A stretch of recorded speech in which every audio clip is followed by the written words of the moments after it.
नमस्कार दोस्तों, स्वागत है आप सभी लोगों का आपके अपने चैनल ट्रेडर्स डायरी में।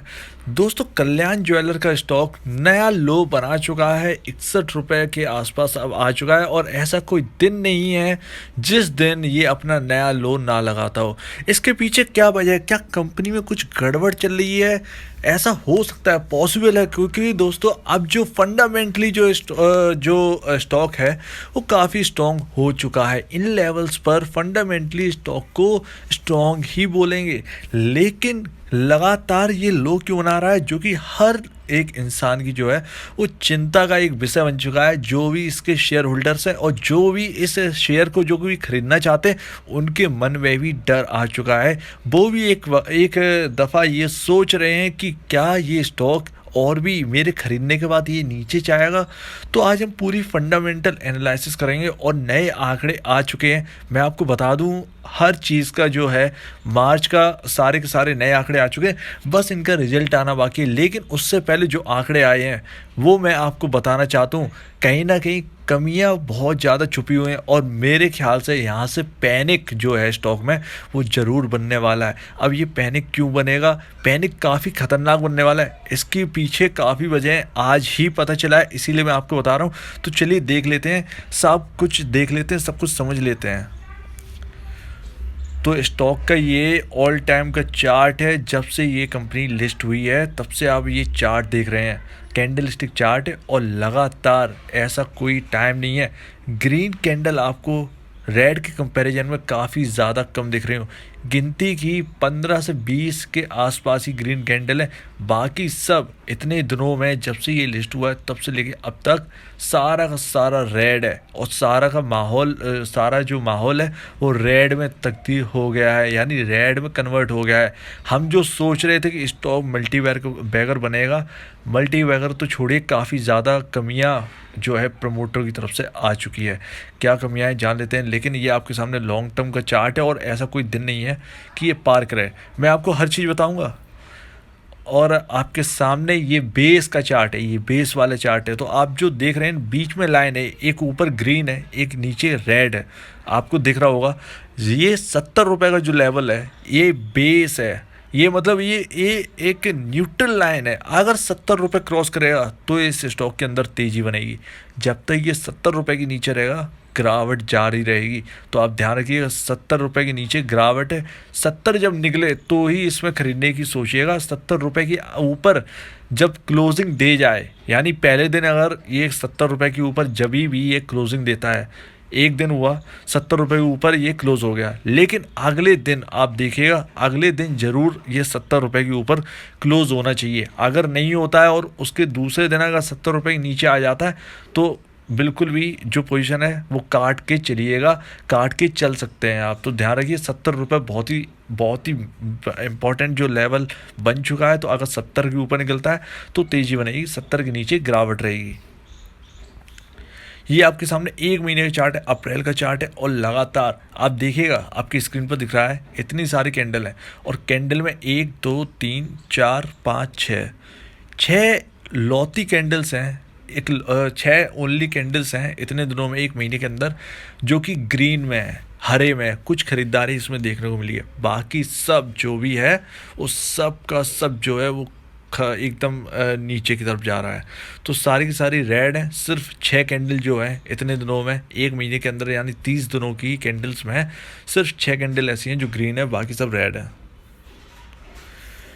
अब ये खबर चल रही है, ये खबर क्या है? Singapore government increased its stake in 8 Indian companies. और 8वीं जो इंडियन कंपनी है कल्याण ज्वेलर्स लिमिटेड है और उसमें सिंगापुर गवर्नमेंट ने अपना हिस्सा खरीदा है। पहले था नहीं, अब है। 1.5% जो कि हिस्सा जो है, यानी आपका 1.5 करोड़ जो शेयर हैं वो सिंगापुर गवर्नमेंट ने खरीदे हैं। तो आप ध्यान रखिएगा, जो 1.5 करोड़ जो शेयर हैं वो सिंगापुर गवर्नमेंट ने खरीदे हैं और 66 रुपये यानी 66 रुपीज़ के लेवल्स के आसपास सिंगापुर गवर्नमेंट ने 21 अप्रैल को ख़रीदारी की है। तो ध्यान रखिएगा, इसमें सिंगापुर गवर्नमेंट ने जो है वो हिस्सा ख़रीदा है। ये है सबसे पैनिक वाली सिचुएशन जो आपके सामने लगी हुई है, प्रमोटर होल्डिंग। प्रमोटर होल्डिंग आपकी क्या है 76%। ये क्वार्टर ऑन क्वार्टर है, हर 4 महीने बाद नया पैटर्न आता है। और ये लेटेस्ट जो है वो मार्च 2021 की मैं बात कर रहा हूँ। तो 2017 से लेकर सॉरी ये ईयरली है। और ईयरली में आपको बताऊं, ईयरली में 2017 में 76% प्रमोटर की होल्डिंग थी, 2018 में भी 76% जो है वो प्रमोटर की होल्डिंग थी, 2019 में भी 76% थी, 2020 में 76% थी। 2021 मार्च में ध्यान से सुनिएगा, जो लेटेस्ट पैटर्न है अभी का, जो पैटर्न है अभी का इस मार्च वाले महीने का 60% रह गई है। तो 16% जितना भी हिस्सा है प्रमोटर ने अपना 16% के हिसाब से शेयर जो है वो बेचे हैं। यानी जो 100 करोड़ का है तो आपका 16 करोड़ जो शेयर है वो प्रमोटर ने अपने ऑफलोड किए हैं। एक सेकेंड, सॉरी, यहाँ पर एक प्रॉब्लम है, यहाँ पर गिनती सही से नहीं हो पाई। कुल मिला के आप ये समझिए कि जितना प्रमोटर के पास था हिस्सा उसमें से 60% ही हिस्सा रह गए, बाकी का उन्होंने बेच दिया है। तो 100% ये जो 76% जो प्रमोटर होल्ड करते थे पहले, वो अब सिर्फ 60% होल्ड करते हैं इस कंपनी में। तो उन्हें काफ़ी बड़ा जो हिस्सा है वो ऑफलोड किया है। हाँ, जो अनुमान था वो ठीक है, एकदम करेक्ट है। तो 16 करोड़ जो शेयर हैं वो बेचे गए हैं प्रमोटरों की तरफ से। तो यहाँ पर प्रमोटर अगर बेचता है किसी भी कंपनी में, तो यहाँ पर पैनिक, किसी भी कंपनी, कोई भी कंपनी हो A to Z, 16% अगर हिस्सा बेचता है, यहाँ पर 1% की बात नहीं है, या 2% की बात नहीं है, 3% की बात नहीं, 5 की बात नहीं है, 10 की बात नहीं है, 16% एक मायने रखता है, बहुत बड़ा हिस्सा यहाँ पर बेचा गया है। लेकिन खुशी की बात क्या है, यहाँ पर FIIs जो हैं उन्होंने यहाँ पर हिस्सा खरीदा है। 4.80% जो है हिस्सा यहाँ पर आपके सामने लगा हुआ है। 4.80% इस कंपनी में FII होल्ड करते हैं। DII 1.67% इस कंपनी में होल्ड करते हैं। और जो रिटेल इन्वेस्टर है वो 33% इस कंपनी में होल्ड करते हैं। तो 33% इस कंपनी में रिटेल इन्वेस्टर करते हैं, और FII का काफ़ी ज़्यादा हम लोग मानते हैं, तो 4.80% वो लोग होल्ड करते हैं। जैसा कि हम बात करते हैं 1.5% गवर्नमेंट ऑफ सिंगापुर ने यहाँ पर हिस्सा खरीदा। तो आपके सामने देखिए 15 करोड़ के आसपास यहाँ पर शेयर आ रहे हैं, जैसा कि हमने बात की थी। 1.5 करोड़ के आसपास के, जो मैंने आपको बताया 1.5 करोड़ शेयर जो है सिंगापुर गवर्नमेंट ने खरीदे। तो आपके सामने वो डाटा भी है। और यहाँ पर हाई डेल इन्वेस्टमेंट लिमिटेड नाम से यहाँ पर 26.36% यहाँ पर कोई कंपनी है, इन्वेस्टमेंट कंपनी, जो कि होल्ड करती है। यहाँ पर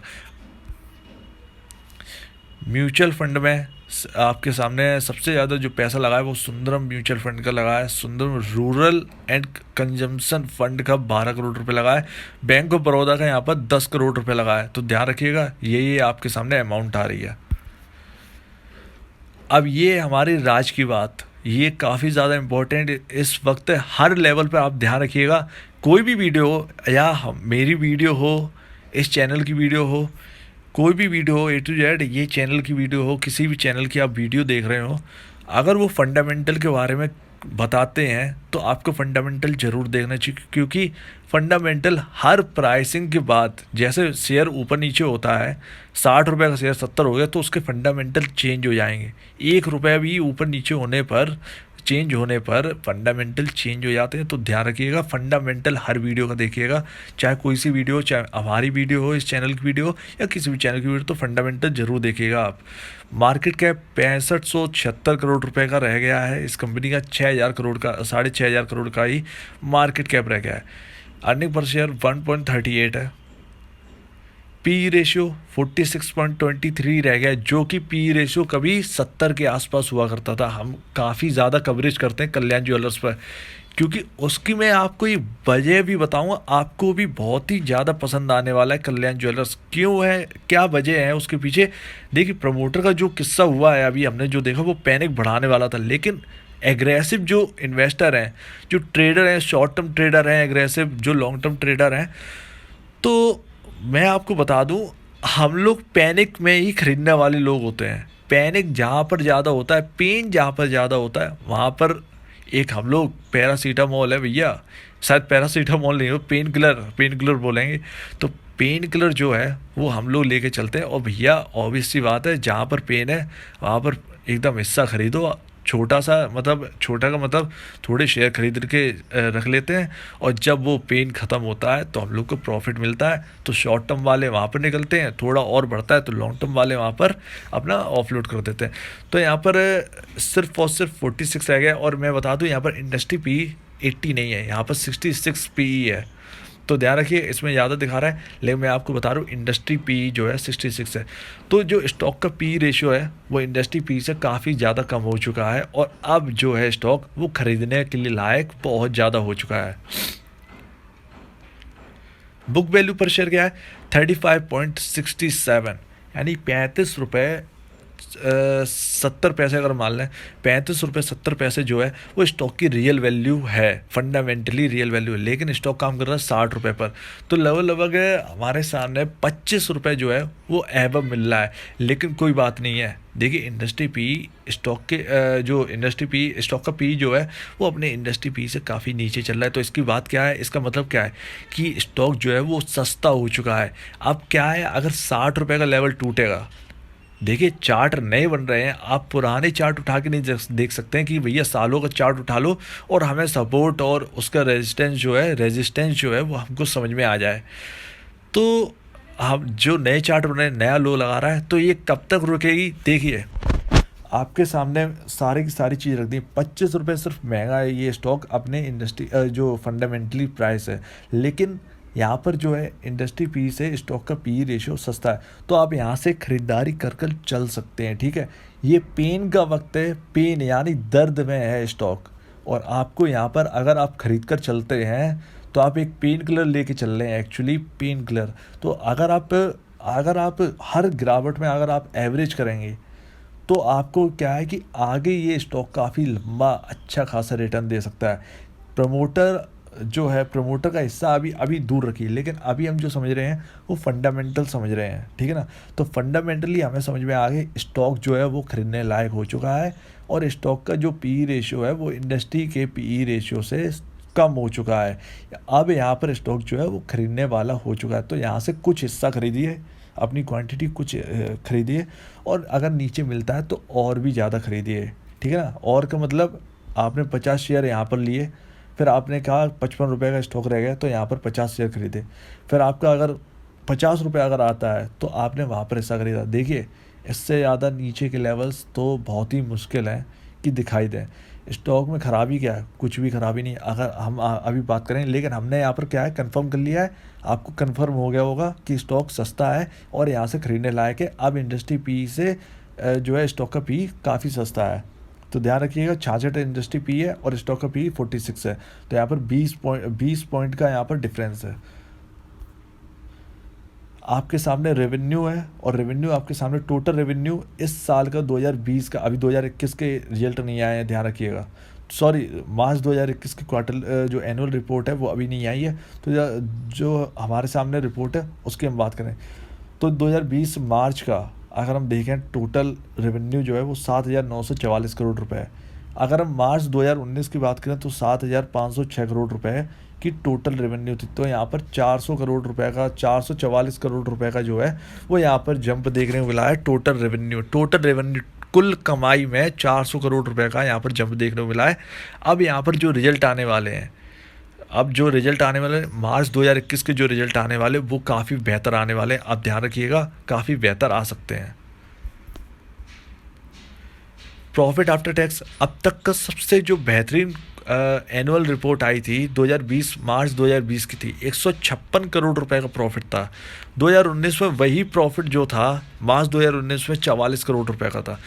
2018 मार्च 2018 में 137 करोड़ रुपए का प्रॉफिट था, और 2017 मार्च 2017 की मैं बात कर रहा हूँ तो 114 करोड़ रुपए का प्रॉफिट था। तो हर साल जंप देखने को मिला। 2019 में थोड़ी गिरावट आई, काफ़ी ज़्यादा गिरावट आई, और 2020 के मार्च के जो एनुअल रिपोर्ट आई उसमें हाई रिकवरी दिखाई दी। तो अब समझना क्या है, देखिए मैं बात कर रहा था ना कि ये स्टॉक क्यों खरीद के चलना चाहिए। देखिए एक बात बताइए, आप पीसी ज्वेलर से अगर कंपेयर करें, पीसी ज्वेलर का स्टॉक 600 रुपये चल रहा था, या A to Z किसी भी स्टॉक कोई किसी प्राइस पे चल रहा था।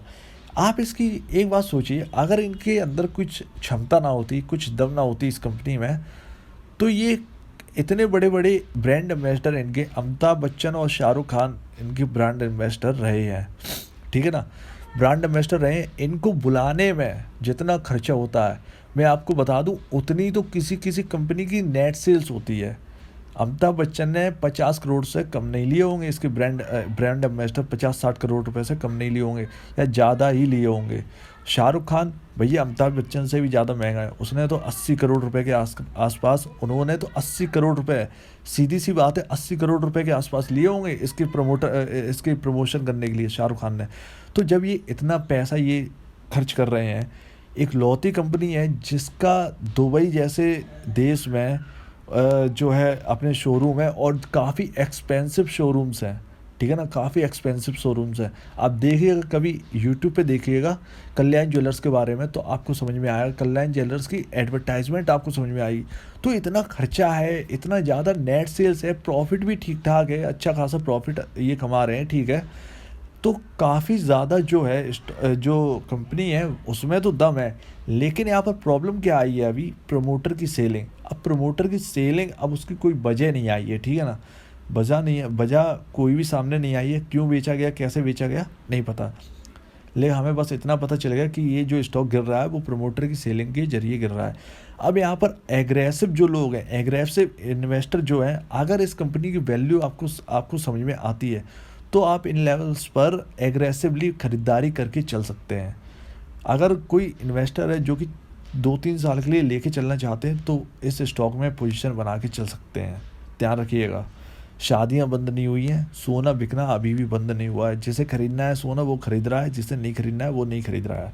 ध्यान रखिएगा, चाहे टाइटन हो वो भी सोने वाली कंपनी है भैया, चाहे कल्याण हो ये भी सोने वाली कंपनी है। तो सेल्स तो है, जिसे खरीदना है वो खरीदेगा, जिसे नहीं खरीदना है वो नहीं खरीदेगा। शोरूम खुल रहे हैं, ऐसी कोई बात नहीं है।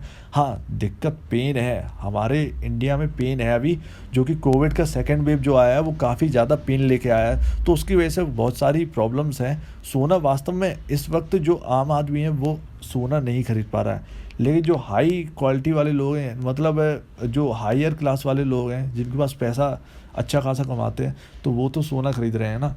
तो ठीक है ना, तो इसमें लेकिन हमें इससे मतलब नहीं है, सोना बिकना कभी बंद नहीं होगा, लेकिन हमें जो है कंपनी वैल्यू समझ में आती है कि भैया इतना बड़ा ब्रांड एम्बेसडर बेस है तो इस कंपनी में दम है। शोरूम काफ़ी ज़्यादा एक्सपेंसिव, काफ़ी ज़्यादा हाई क्वालिटी, प्रीमियम क्वालिटी के शोरूम्स हैं इनके, और जो ज्वेलरी है वो भी हाई क्वालिटी है।